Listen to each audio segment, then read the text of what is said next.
أعوذ بالله من الشيطان الرجيم بسم الله الرحمن الرحيم وإذ يرفع إبراهيم القواعد من البيت وإسماعيل ربنا تقبل منا إنك أنت السميع العليم صدق الله العظيم۔ ترجمہ: وَإِذْ يَرْفَعُ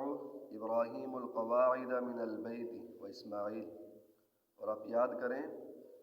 جس وقت بلند کر رہے تھے حضرت ابراہیم علیہ السلام اور حضرت اسماعیل علیہ السلام بیت اللہ کو، ربنا، اور کہہ رہے تھے اے ہمارے رب، تقبل منا، قبول کر ہماری طرف سے، انک انت السمیع العلیم، بے شک آپ سننے والے جاننے والے ہیں۔ حضرت ابراہیم علیہ السلام کی دعاؤں کا پیچھے تذکرہ آیا کہ جس وقت حضرت اسماعیل علیہ السلام اور حضرت اماں ہاجرہ سلام اللہ علیہا کو چھوڑ کر گئے تو دعائیں مانگی تھی، 3 دعائیں کی تھی کہ اللہ اس شہر کو امن والا بنا دے، یہاں پر رزق آئے، اور دوسرا یہ ہے کہ میری اولاد جو نیک ہو ان کو یہ چیزیں عطا فرمانی ہیں۔ تو یہاں امن پہلے مانگا، پھر رزق مانگا ہے، اور رزق کے اندر بھی دوسری جگہ پر بھی آئے گا، دعا یہ کی تھی کہ اے اللہ ہر طرح کا ہر چیز رزق کی میری اولاد کے پاس پہنچے۔ یہ نہیں کہا کہ درختوں والا رزق، ٹھیک ہے جی، یا یہ نہیں کہا کہ میری اولاد خود جو ہے وہ کھیتی باڑی کرے اور اس کے بعد پھر اس کو نہیں ملے، نہیں، بلکہ میری اولاد تو دعوت، تبلیغ، نماز یہ پڑھے اور کھیتی باڑی کے اندر نہ لگے، بلکہ ان کی ضروریات کو تو خود پورا فرما۔ تو پھر اس کی برکات جو مکہ مکرمہ کے اندر جاتے ہیں وہ دیکھتے ہیں کہ اللہ تعالیٰ نے ایسا امن والا بنایا ہے کہ اس دعا کے بعد سے لے کر اب تک کبھی کسی کو ہمت نہیں ہوئی کہ مکہ مکرمہ پر کوئی حملہ کر سکے، کوئی قبضہ کر سکے، کوئی جو ہے اس کے اوپر غلبہ پا سکے، کوئی قتل و غارت گری کر سکے۔ جاہلیت، بت پرستی ہوتی رہے، وہ ایک الگ چیز ہے، لیکن ان کے اوپر کوئی حملہ کرے، شیطان کیا ہاتھیوں نے حملہ کیا تھا، سورۃ فیل کے اندر آتا ہے، ہاتھی والے آئے تھے تو اللہ تعالیٰ نے چھوٹے چھوٹے پرندوں سے، چھوٹی چھوٹی کینکریوں کے ذریعے سے ان کو مروا دیا تھا۔ اور اتنا اللہ تعالیٰ نے اس دعا کو قبول فرمایا کہ دجال بھی مکہ مکرمہ کے اندر داخل نہیں ہوگا، نہ مکہ مکرمہ کے اندر نہ ہی مدینہ منورہ کے اندر۔ اللہ تعالیٰ نے 2 شہروں کو ایسا محفوظ فرمایا ہے۔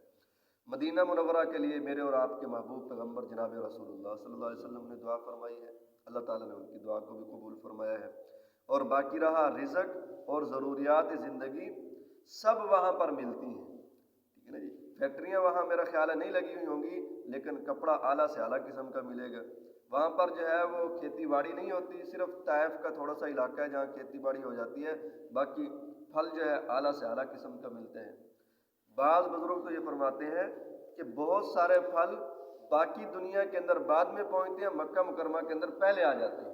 کیونکہ وہاں مارکیٹ، ان کا ذہن یہ ہوگا کہ بھی لوگ زیادہ ہیں، مارکیٹ زیادہ ہے، ٹھیک ہے جی، لیکن اصل پیچھے جو ہے وہ حضرت ابراہیم علیہ السلام کی دعا ہے۔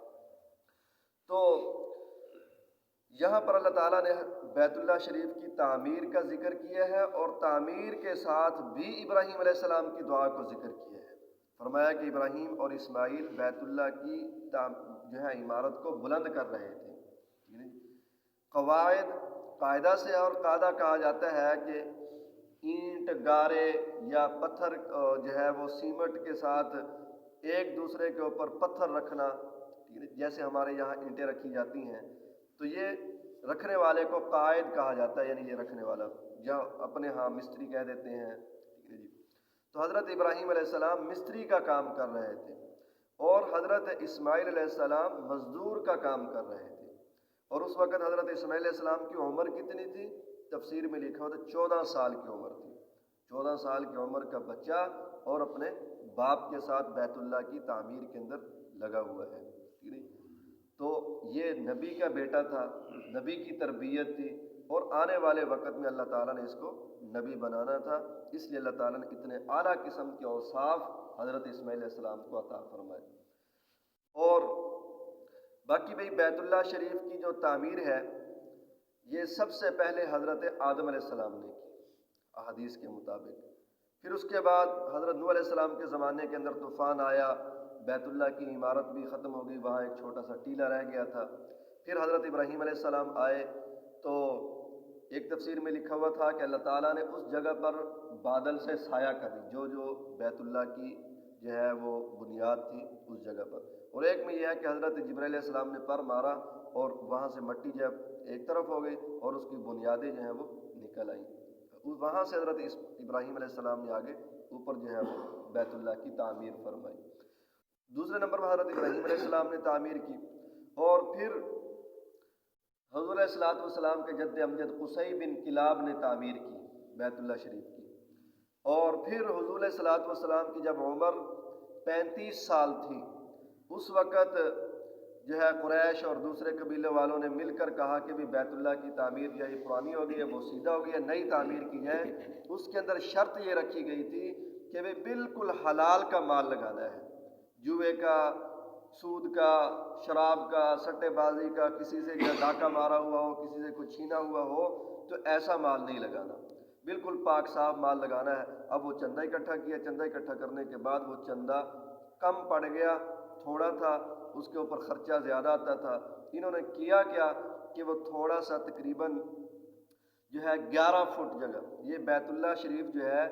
یہ 44 فٹ مربع ہے، کیا مطلب کہ چاروں طرف سے 44 فٹ ہے، چاروں 44 44 44، اور اس کی بلندی جو ہے وہ 55 فٹ ہے۔ اللہ تعالیٰ ہمیں دیکھنا نصیب فرمائے، لیکن ابھی تو کتابوں کے اندر ہی پڑھ رہے ہیں، اصل مزہ آتا ہے دیکھنے کے بعد آدمی بیان کرے۔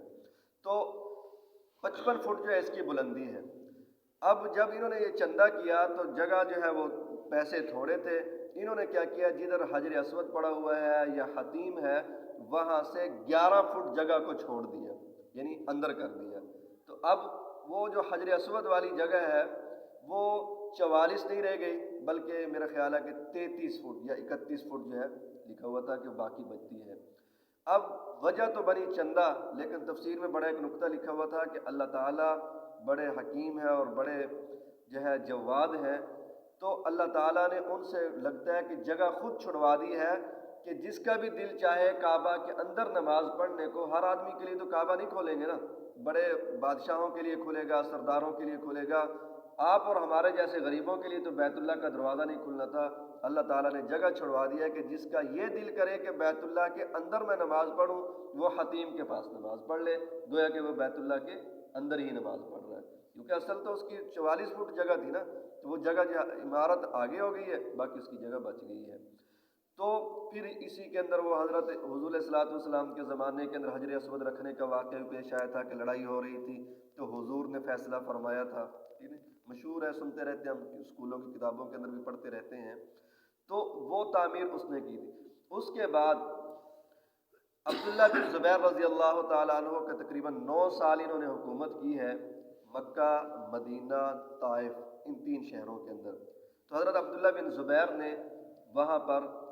جیسے پہلے کعبہ کی تعمیر تھی، یعنی 44 فٹ جو حتیم کی طرف جگہ چھوٹی ہوئی ہے، اس کو دوبارہ جو ہے اسی طرز پر بنا دیا جیسے حضرت ابراہیم علیہ السلام نے بنایا تھا۔ پھر اس کے بعد حجاج بن یوسف نے جی عبد الملک بن مروان کے حکم سے بیت اللہ کو دوبارہ اسی طرح بنا دیا جیسے جو ہے وہ پہلے بنایا گیا تھا، یعنی حتیم والی جگہ کو چھوڑا تھا اور حجر اسود کے پاس سے جو جگہ چھوڑی تھی، یعنی پرانی تعمیر کے مطابق تعمیر کر دی انہوں نے۔ پھر ہارون الرشید کا دور آیا، اس نے یہ چاہا کہ میں اس کو دوبارہ اسی طرح تعمیر کر دوں جیسے حضرت عبداللہ بن زبیر نے پورا کا پورا جو ہے وہ تعمیر کیا تھا۔ اس وقت کے امام فقیہ حضرت امام مالک رحمۃ اللہ علیہ نے فتویٰ دیا کہ بھئی بیت اللہ کو نہیں چھیڑنا، اگر اس کو تم گراؤ گے پھر بناؤ گے یہ بادشاہوں کی کھیل بن جائے گی، ہر بادشاہ آئے گا اپنی چاہت کے مطابق اس کو بنانے کی کوشش کرے گا، اللہ تعالیٰ بسا اوقات ایک فتوے کے اوپر بڑا کام لے لیتا ہے۔ تو وہ فتویٰ دیا، اس کے بعد کسی نے بیت اللہ کو چھیڑا نہیں ہے۔ ہاں، ترکوں کے دور کے اندر ایک ترک بادشاہ تھا تقریباً 1040 ہجری کے اندر، اس نے بیت اللہ کی جو ہے تعمیر اچھی کی، یعنی کہ صاف ستھرا کیا، اس کے بعد اسی طرح بیت اللہ اپنی جگہ پر ہے اور وہی عمارت ہے اس کی۔ تو حضرت ابراہیم علیہ السلام اور اسماعیل علیہ السلام نے بنایا بیت اللہ،